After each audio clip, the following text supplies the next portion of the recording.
pen is difficult to remove. Apply water to the stain, then blot with a white paper towel. Although this will remove little of the stain residue, this step is necessary to soak the stain.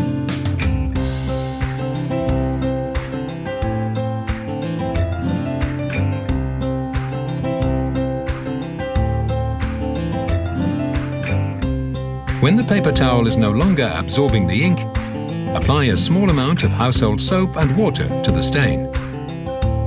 Then, in circular movements, gently rub the area with a microfiber cloth. Repeat this process using soap intermittently and only as required.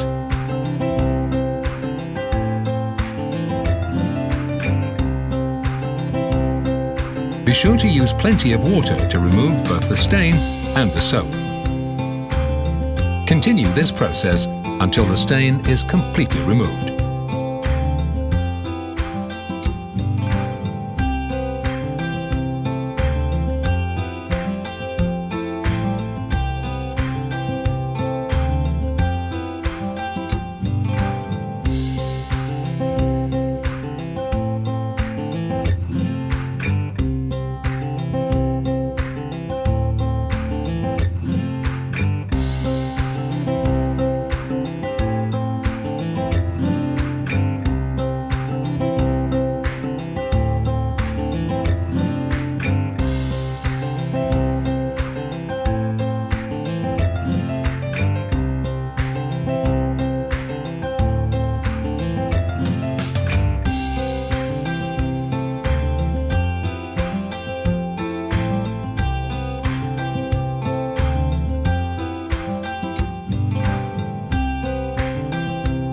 Allow the fabric to dry naturally to see the final result.